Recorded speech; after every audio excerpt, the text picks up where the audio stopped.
It's the beginning of August in southeastern Michigan. This is Sarah and this is Awaken Acres, and I'm just checking over the garden. A lot of things have been growing and I want to see what's going on. This is a chestnut tree. I need to transplant it because it's outgrowing its pot. I have the eggplant here.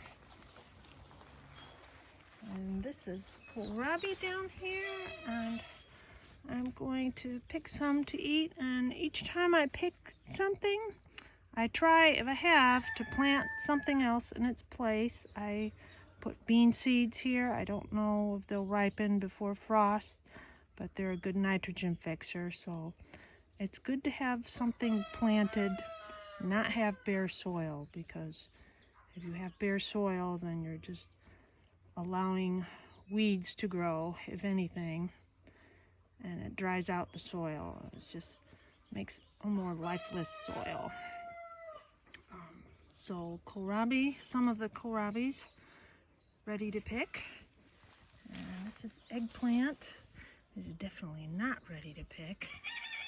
And here's some broccoli. This doesn't seem to be ripening all at once like I'd like to, so I might just leave that. I also have some peppers, which are teeny tiny.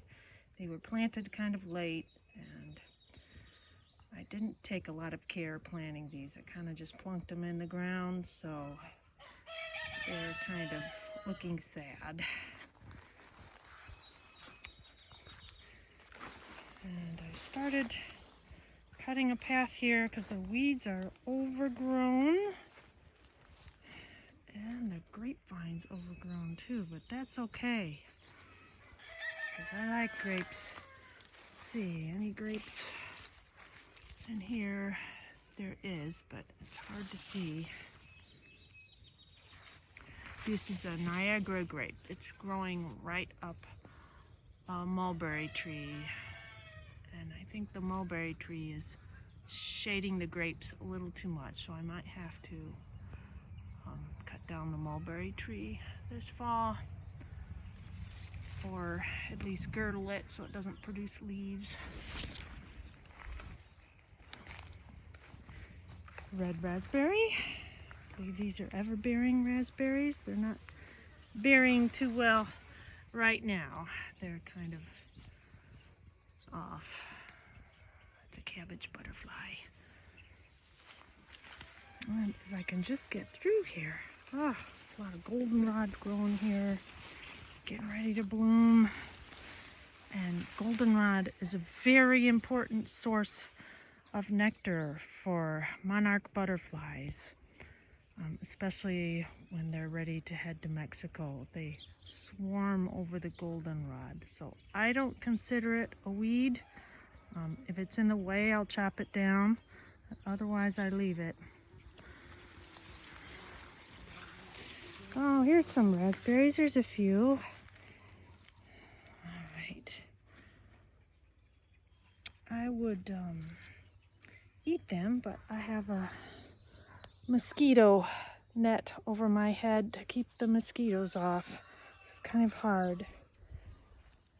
Okay, I'll pick these a little later. The tomatoes are starting to ripen. I picked one yesterday. There's another one over here. Oops, I don't want to step on it. There's one that's starting to ripen down there. I see a little hint of orange. These are actually pink tomatoes I grow from seed that I collect every year. A lot of Brandywine genetics, but there's also other tomato genetics, so they're not like purebred. But they always seem to look pretty much like Brandywines, and they taste absolutely delicious. And tomatoes are very easy to grow from seed. I have some green beans planted here. They're a little slow getting going. Here's some purple ones. looks good. I might just eat this.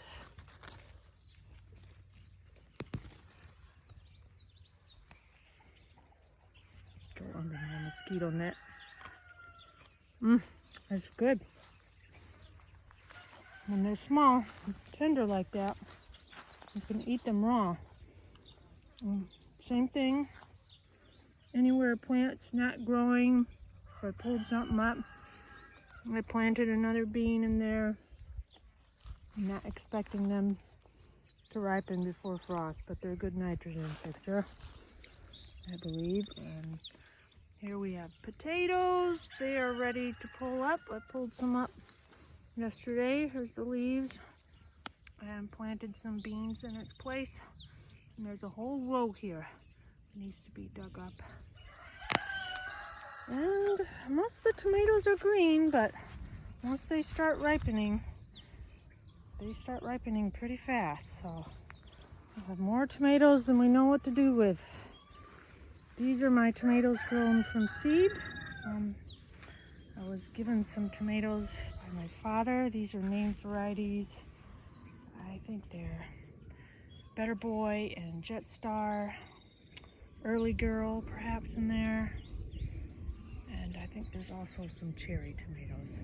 And yes, a lot of weeds. And I've been trying to mulch them out. Here's a pile of grass. It makes great mulch. Good and hot under there. And that's what I'm in the process of doing next. I'm going to work on that today. Smothering these weeds. And these are Jerusalem artichokes. And they're not flowering yet, but they are hugely tall, way over my head. Oh my gosh. They must be at least 6, 7, maybe even 8 feet tall now. Really tall. They get small sunflower-like flowers on the top. But what we're really after is the tubers down below, which aren't ready yet, but we dig those up in the fall and leave some to overwinter to grow into more plants, which is very easy to do because there's always more than enough. And that grape is growing all the way over here. I'm going to try to propagate it by stool layering it, laying it down, cover it with soil, and then a new plant will grow out of that. Okay, well, that's all that's new in the garden right now. So I think it's a good time to stop the video and say goodbye until next time. Okay, thanks for watching.